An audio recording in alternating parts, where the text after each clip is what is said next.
better to look old than odd. I'm super happy today to have Dr. Cara McDonald on my show. As soon as your cosmetic work becomes distracting in itself, people can no longer actually appreciate you. She is an Australian cosmetic dermatologist and director of Complete Skin Specialists Dermatology in Melbourne. I like to talk to my patients about this being a long-term plan, and I think we're going to go through a very disruptive period sometime in the near future. Cara has a special interest in teaching consultation skills and talking about patient-practitioner relationship. If you are an aesthetic injector, a nurse, a doctor, a dentist, or clinic owner, please sit back and relax. But remember, like every treatment, this podcast comes with a risk. You may end up becoming very successful. Today we will talk about the importance of patient relationships, of patient psychology, and soft skills in the daily work as an aesthetic practitioner. Welcome, Cara McDonald. Hi, Felix. Thank you so much for having me on tonight. Thank you. Morning for you. Yeah, it's My morning pleasure. for me, and it's night for you, right? It's 9 o'clock in the evening. It is, yes, evening for me. But Cool. it's a good one. Amazing. Cara, let's jump into our topic. It's a very, very important topic. And I'm so glad you are on the show because I think it's maybe one or the key topic or task you should have within your business. Is it healthcare or aesthetics? And that's patient psychology, patient connection, patient relationship, whatever you want to call it. I have two interesting numbers I've found recently. So business with intense soft skills grow 2.5 times faster than other businesses, and people with good soft skills earn average about 90,000 more than others. Doesn't surprise me at all, I have to say. I think that, I've seen that over and over to be true. So let's dive into that. What are the five key tools you would implement into your patient relationship? Or you can go through a normal consultation if you want, if that's more easy. Yeah, look, it's a really great question because I think this is something that we just don't think about enough and we don't talk about enough, in that what are those soft skills and how do we actually use them to improve not only our patient relationships but ultimately our business, right? Yeah. And, I've done a little bit of research around this and, we really see that patients... Their number one reason for coming back to an injector or a practitioner is because they trust them, actually. And it's not necessarily what you have actually done for them from a technical point of view or an injecting point of view, but it's actually that relationship that will keep them coming back and also recommend you to someone else, which, has to be the cheapest form of marketing there is, right? So, back to your question, what are those soft skills? Well, they're the things that will increase trust. And I think from the practitioner point of view, we can kind of name them as connection, communication, rapport, and so on. But ultimately, it actually comes down to listening. That's the first thing. I think it's listening and I think it's time. I think there is a need to actually have some time to connect with your patient. And I always, talk about making sure that that's in your first consultation, your first meeting. You have to have some time to start to explore the patient's mindset and start to develop that relationship. And you do that by real listening, not by sort of listening to be able to give an answer back, I think. Yeah, I agree with you, absolutely, especially the first consultation. But what I found out, especially here in dermatology, we sometimes have these short meetings with patients to just discuss a lab result or whatever. And besides time, there's a second very, very important issue. For example, what I do, even if I only have like 3 or 5 minutes, I I make sure there's nothing in the way between me and my patient, and I make sure I have the first 1 or 2 minutes just some kind of personal interaction. I ask how they feel, where they're from, if they're new, how their daughter is doing, how their dogs are doing, how the family is doing. Mostly I know a tiny bit of them or make notes. So I try to break the ice by just connecting on a personal level. And if that's done right, they even accept that I sometimes only have like 5 minutes because I just have to share a result with them. And the opposite of this is doctors in my clinic who then came into the room, sit on the computer, type in, don't connect with the patient on an eye level. I also make sure I'm on the same level with them. If these tiny starting points are set right, that's already very important part of the patient relationship, in my opinion. Yeah, I couldn't agree more with you. And I'm very similar. I make a real effort to start before I do anything. And look, I think especially with aesthetic patients, but you're right, it is with all medical patients, all patient relationships should have some connection because at the end of the day, we need our patients to trust us and also to be compliant to actually get better if we're treating them from a medical point of view. And if they trust us, they will do what we say. Yeah. And that goes in the cosmetic consultation as well. And this is where, if they have that trust in you, you can give them that advice and they will know that you've got their best interests at heart. Not your own best interests at heart. And that few minutes of connection and getting to know a little bit about them. And some people obviously, don't want to open up very quickly and so on. Yeah. But even so, you have to try to I always talk about cracking into, what's behind that skull, which is really just trying to get inside that person's head for a little bit and really see, where they're at, why they're there, what their external influences are. We might say their goal is to look younger or to whatever, but, why is that their goal? Where's it come from? Is it really their goal? Have they got other people impacting them? What's led to that? And if you don't understand any of that, which you can only get by getting to know the patient, you'll just never really develop that bond, I don't think. So share with us how you start a conversation with an aesthetic patient, how you make that journey so special. Yeah, it's a good question. And I actually think it does change a little bit depending on who that person is. And I actually do try to collect a little bit of information about them, if possible, before I meet them. And I do that through my nurse, who will usually do a sort of triaging or screening consultation with them before I meet them. My nurse will usually take photographs to get a set of before photographs if they're a cosmetic patient.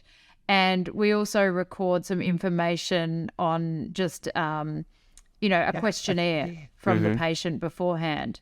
And I find that really helpful. And I also find it helpful to know why they've come to see me or how they ended up seeing me. Because, occasionally it's my sister sees you or my best friend sees you or someone personal recommended me. And if that's the case, you're going to start with, already a built up level of trust and also a connection between you already. So that's a great way to start to connect, so-and-so referred you. And you actually start that conversation around how they came here, why they've come to see you, what they're doing there.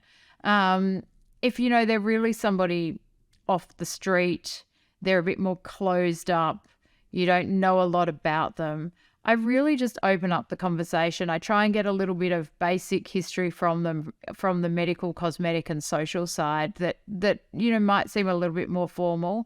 And then I just say to them, what would you like me to do for you today? Like, what could I do if you can ask me for anything. What is it that you'd like me to do for you? And then that's often a really great way to just open up the conversation, because sometimes they start with, well, what I don't want is X, Y, and Z. Yeah. And that just shows you that they've got that anxiety and that's why they're a bit closed up. And And other times, they'll just open up and start to tell you what they want and why. Cara, but you are a charismatic, open-minded, friendly, maybe extrovert person. How could a injector succeed who does not have these skills? Do you think he can, or he or she can learn it? He and she can learn how to connect to patients? Is that something you can put skills on? Yeah, look, I think it's something that actually, I think it's the one area that we can learn the most and we can improve the most. And I think, I'm not naturally extroverted actually, and I have learnt actually how to do this over years and years, and I do think I've got better and better at it. And as I have got better at it, my patientship relationships have improved, and so has my business ultimately. And I'm sure it's all tied in. But there are lots of small things that are you can read about. But one thing is to try and read that person's personality and try to find some ways that you can connect with them. And I grew up on a farm and in a remote area, and sometimes I'll have someone who's from the country, from a farm, and you can just find ways to sort of say, oh yeah, we've got these similarities in our background, or we might have both had similar interests or something. And then the next patient you've got, all they've ever known is how many Louis Vuitton handbags are in their collection. Yeah. And I don't have any, but I might still know enough about that to say, oh, I've heard that these ones are really popular, or you can actually find something with most people that you can chat about, you can observe them, you can find out a little bit about their background, whether it's their job, something to do with their family, how they found you. And once you start to look at those things, it is that mirroring where, if you've got somebody who's super down to earth, lots of,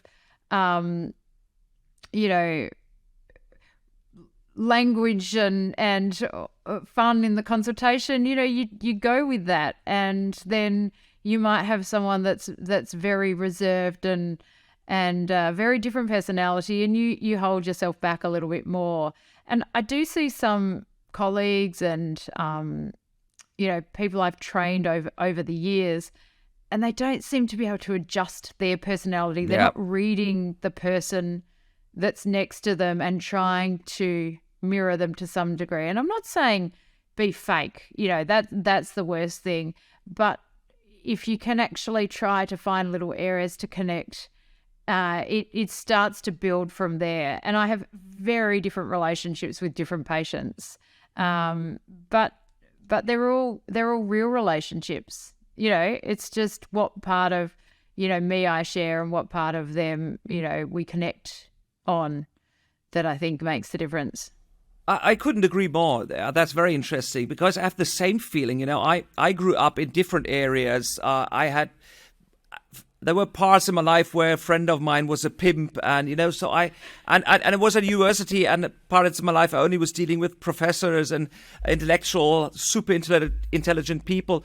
But I have the feeling I have the possibility to adapt my personality, and as you said, can really be a different person. And I agree on what you said. It's getting better by time, and then what I would say, just showing interest in people, curiosity, compassion, and love. I just love my clients, And once I love them and I'm interested, it's automatically a way to find a relationship or pieces of interest we share together. So yeah, that's amazing. Thank you so much.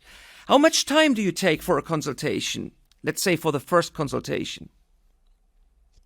Look, again, I think it changes, and sometimes people need a long time, especially those people who are anxious or concerned, have reservations. I will really, I almost don't work to a clock, to the frustration of many of my staff members and other patients who are waiting. But, I always find the only patients that really get annoyed with me getting, running behind are the ones that have never seen me before, probably, because, all my patients know that once they come in, they get that time. And as you say, it's not always a lot of time. Sometimes you don't need time to connect with people. And they come in already trusting you. You say, well, look, we could do this and we could do that. And they say, whatever you think, just do whatever you think, and you know that they've actually already developed a trust in you because of what they know about you or who you are, or even just how you've spoken to them in that first part of the consultation. And I always try to, in every first consultation though, use it as an education session and make sure that I actually talk to the patient about, what treatments I can offer, what I can't offer, what I could do for them, what I see in their face, what I see as their best option over the next 2, 5, 10 years. Not just like, what can we do for you today? Where's my, McDonald's drive-through order? But like, what do I see as a plan for them? And then it's only then that I say, right, well, what should we do today? And I think that helps develop trust as well, because they know that it's not about making a sale. It's about trying to do what's best for them over a longer term, and that you're, from the first day you meet them, that you're committed to a relationship if that's what they want. Mm-hmm. Do you have a clear assessment strategy? Do you have any tactics how you go through after you have done the introduction and chit-chatted with them or went on the personal level? Do you have a clear strategy how you, for example, go through the face, or do you explain how faces age? What are you doing there? Yeah, I think I always say I don't think there's any right or wrong way to do your consultation, and sometimes it evolves differently with different people again. But the way I tend to do it is I try and gauge a level of understanding from them, because, often people come and they've had treatments before or understand, have done a lot of research, know. And then I have other patients that, don't know the difference between muscle relaxant injections and dermal fillers. They think that Botox makes their lips bigger. And so, first of all, I try and gauge their level of education and understanding and educate them on some of the basics of what different treatments could do.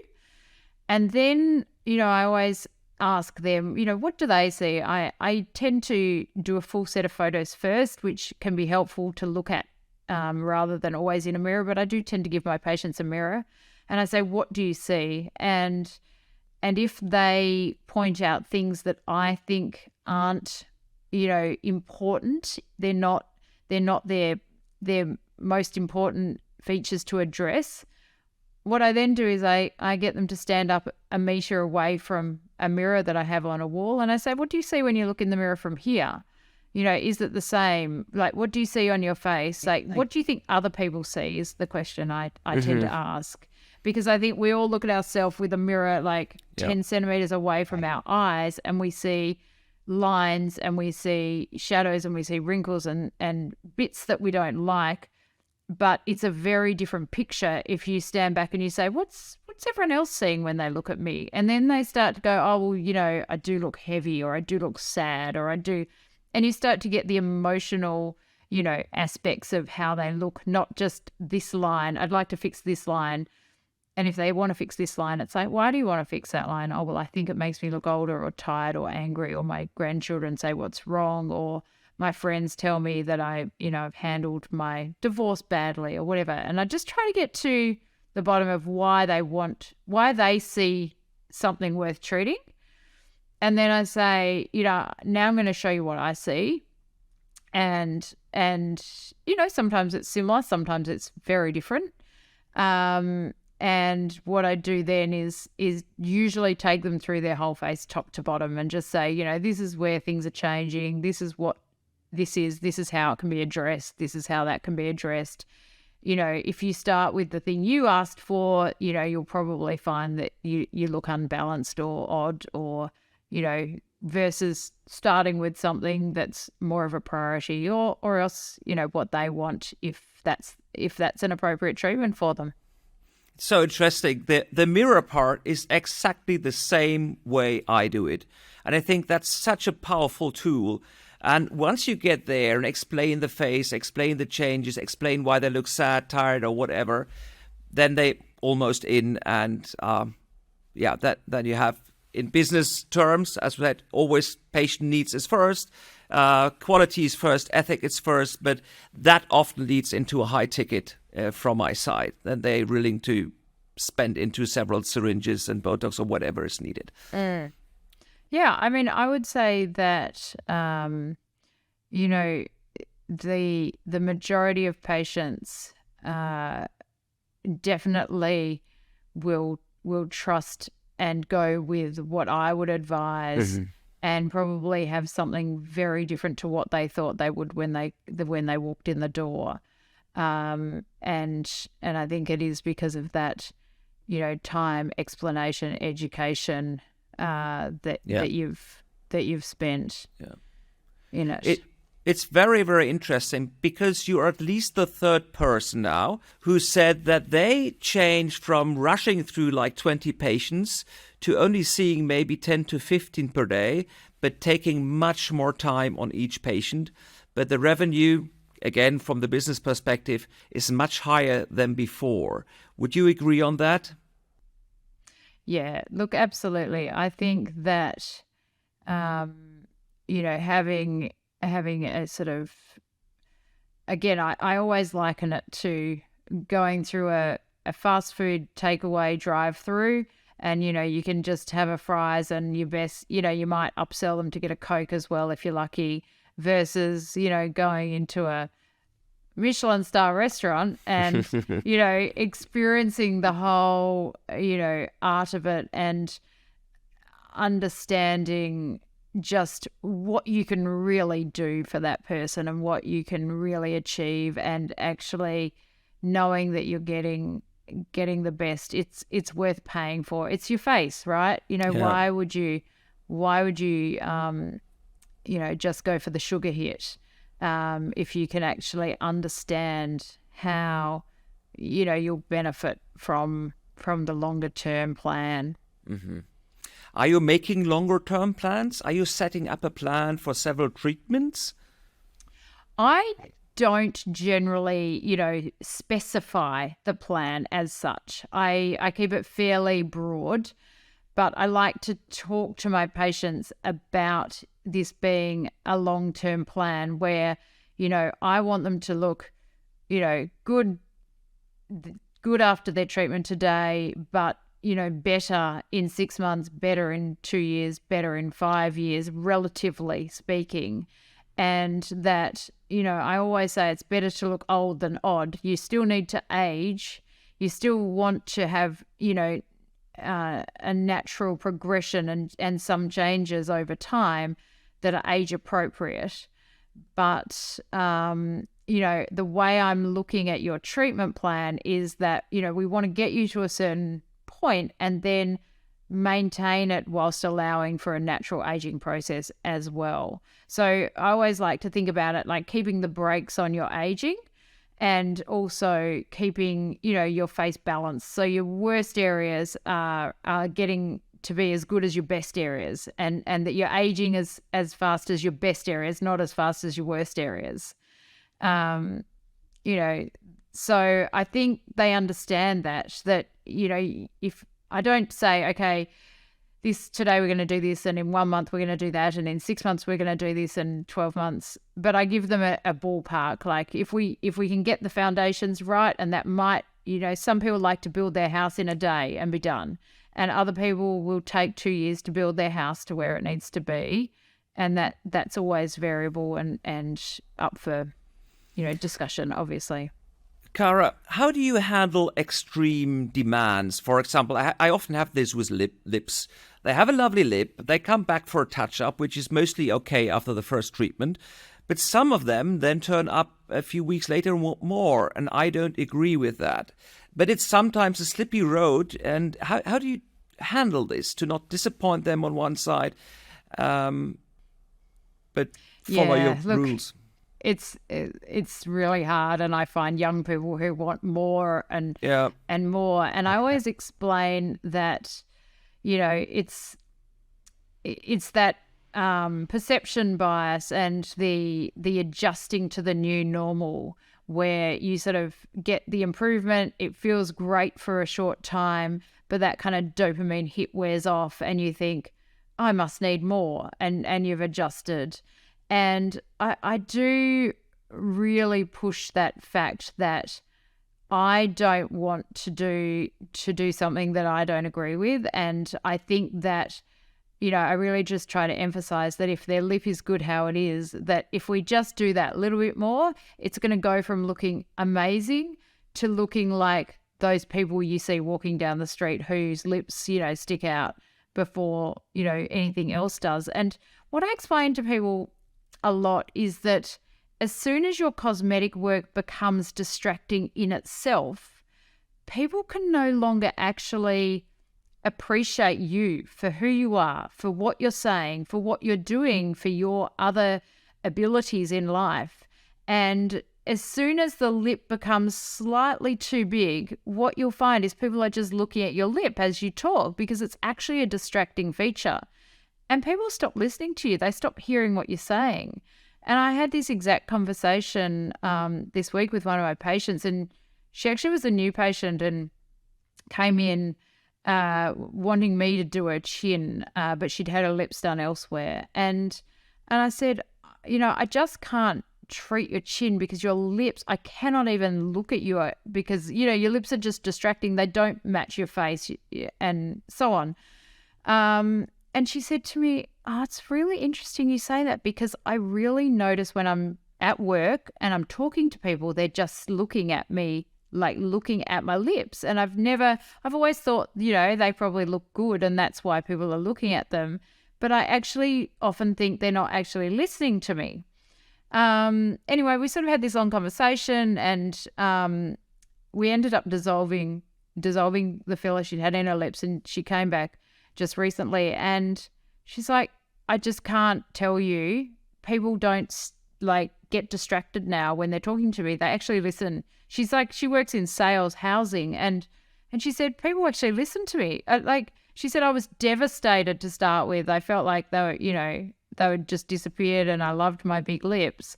But she said it's just amazing. So I think that's amazing. Yeah, that's amazing to share with people. I never thought of that. I explained the first part that is distracting, but I never had this idea that other people might not listen to you anymore because they focused on your lips or whatever. I love that one. I take that into my toolbox. Thank you. Yeah, and I think that, you look at somebody and it doesn't matter what sort of work they've had done. If you can really tell that they've had cosmetic work done, it is very distracting. You start to look at that and you think, oh yeah, they're very frozen, or their cheeks are very big, or their lips are very big, or, they've obviously had a facelift. Whatever it is, you actually do start thinking about it, rather than looking at that person and thinking, gosh, they're looking good for their age. Gee, they look healthy. Gee, they look refreshed, which is what you tend to look at people when you can't tell if they've actually had good work done. You sort of go, gosh, they look good. And that's always the key, right? I'm always saying to people, you want people to look at you and think, gosh, you look good. I want what she's having, not, oh, look how much filler she's got in her lips. Wow. Yeah, they do move a bit strangely, But what are you doing? What are you doing if someone insists and forces you to go beyond this border?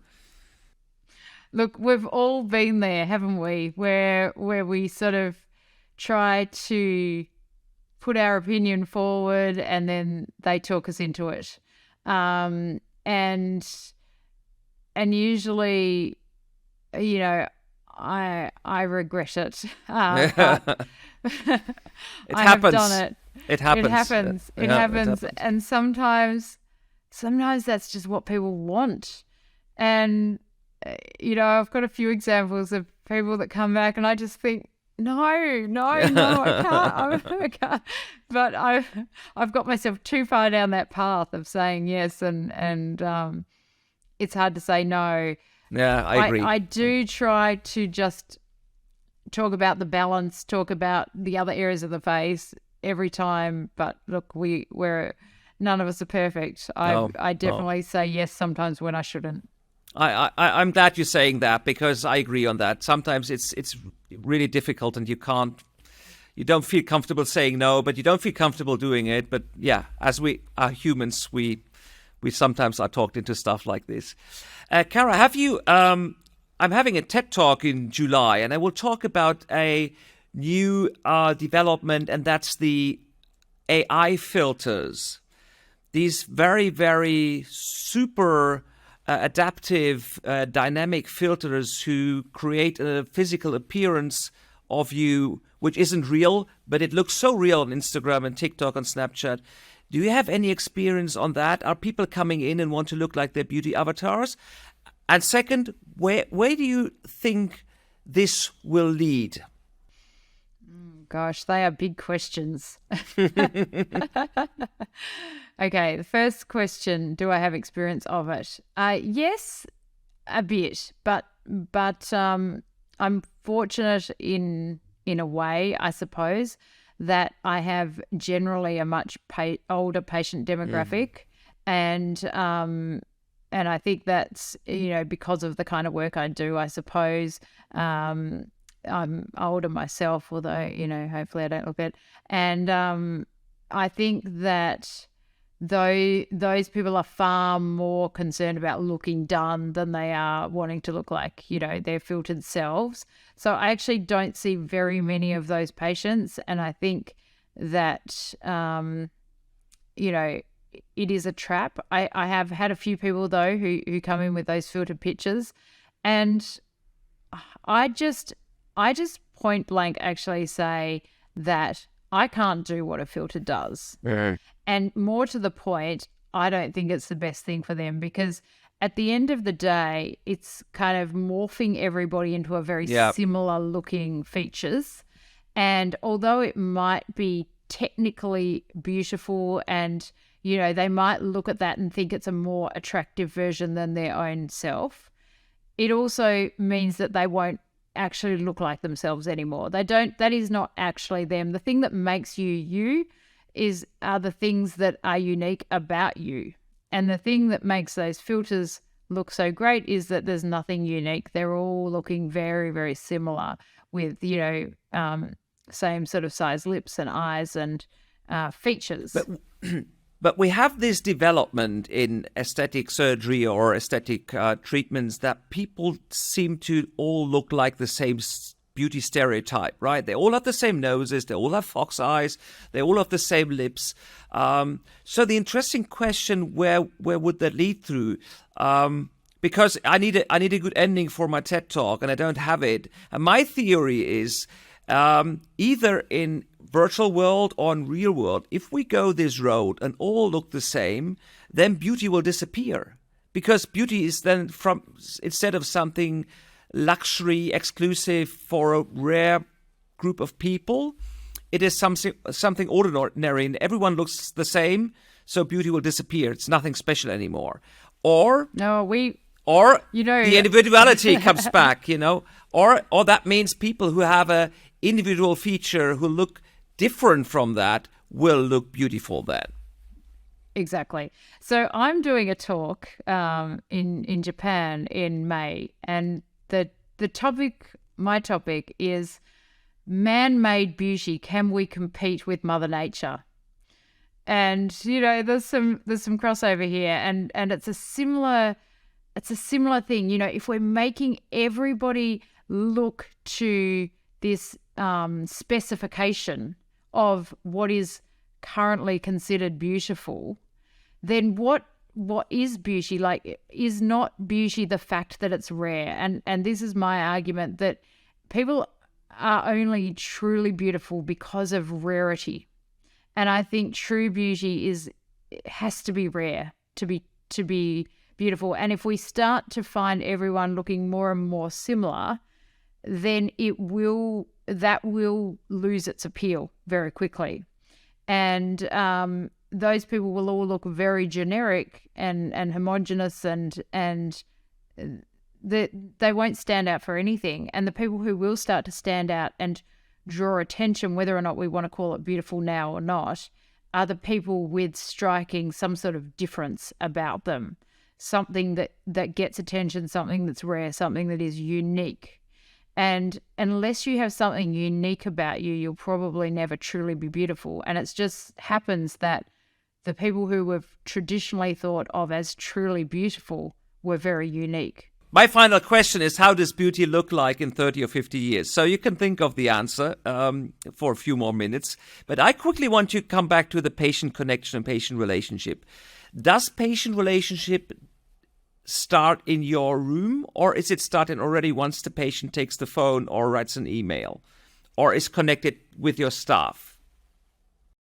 Yeah, look, I think definitely it should start when they pick up the phone or when they look at you, look you up online and so on. That's when, I don't know about you, but the only reason I do social media, it's not because I want more patients, and I'm not looking for patients from social media at all, but the patients start to connect with you by looking you up on social media and starting to sort of see what sort of person you are and what your values are and what your approach to your work is and that sort of thing. And I feel that that's a way to start connecting with people, or to keep some sort of connection as well for those people who are interested in that.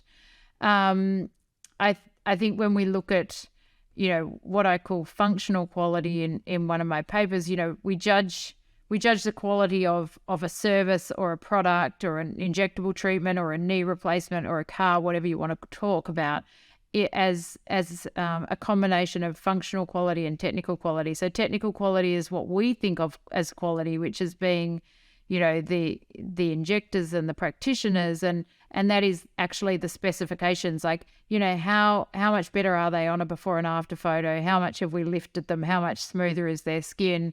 It's technical quality is truly about what we gave them and what the result actually is, as judged by someone, of equal expertise as us probably. But functional quality is the person's experience of that product or service.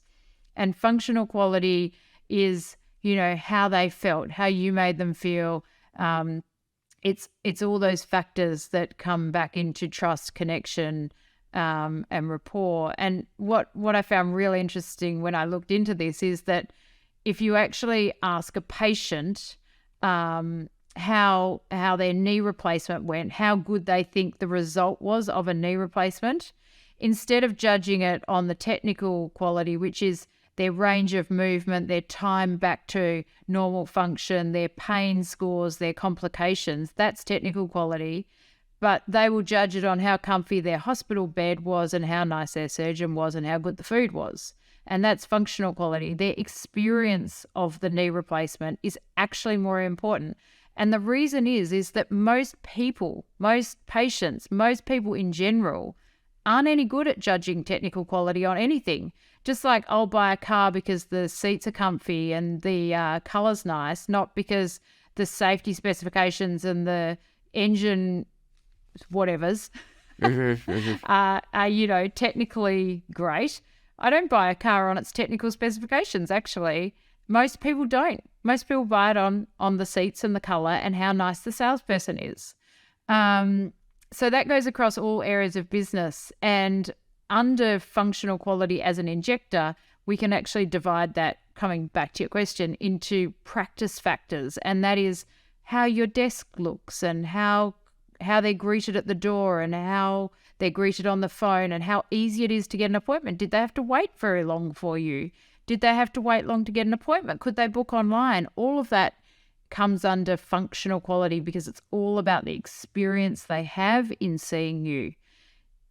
Is that as important as the practitioner factors, which are time, listening, empathy, connection, trust? I don't think so. I think, you can have a kind of reasonably crappy front desk service, and so long as you are absolutely top notch in that patient relationship, you'll get away with it. But of course, it is part of it, and it makes a difference. So if you can do it, but don't prioritize a fancy practice over spending time with your patients and connecting with them. People buy on emotions. Sure. People buy on emotions and justify later with logic. That's how it works. No, cool. Okay, Cara, I could keep on talking to you for hours, but I think You've my probably team got work to do. team wants to come to an end.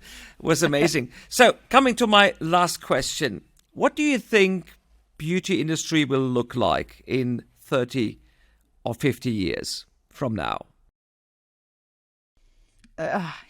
This actually scares me a little bit, to be honest, because I think that, things are moving so quickly. It's becoming so much more accessible. And I think we're going to go through a very disruptive period sometime in the near future where it all blows up to some degree, where people start having, more problems, there's more complications, the standards are lowered before they get better. And I think that what we're going to be dealing with in 20 and 30 years is all the people that are getting over-treated at the moment and start to look quite disfigured in the next sort of, 10 to 20 years. These, younger people having a lot of work are going to, no offense to, anyone with tattoos, but I liken it to, you get a tattoo when you're young and it looks all, it looks beautiful, but when you're old and saggy, it just doesn't look so great. And a lot of the stuff we're doing to ourselves when we're younger will have long-term, problems, I think. And so I think we'll probably come to a point where actually it's looking like a bit of a disaster and things will get pared back a bit. But I hope in that we actually improve the quality, we actually modify what we're doing and have a bit more restraint and start to use, more appropriate longer term options for people rather than It is. Now it's always my final question of the podcast, and it's very interesting to get the thoughts of other industry leaders and colleagues. And it's nice to fantasy what might happen. Maybe we once will live in virtual reality. Who knows? Maybe Elon Musk creates some brain chips, and we get uploaded in a cloud, and we can be the person we want. I don't know what happens, but we will see. Yeah. Cara, thank you so much. My absolute pleasure. Thank you for having me. I really hope you enjoyed this episode. Your feedback is so important to us. So please go wherever you listen to this podcast and leave a comment, review us or rate us. You also can follow me on Instagram and TikTok under Dr. Felix Bertram. Thank you again for listening, and until next time.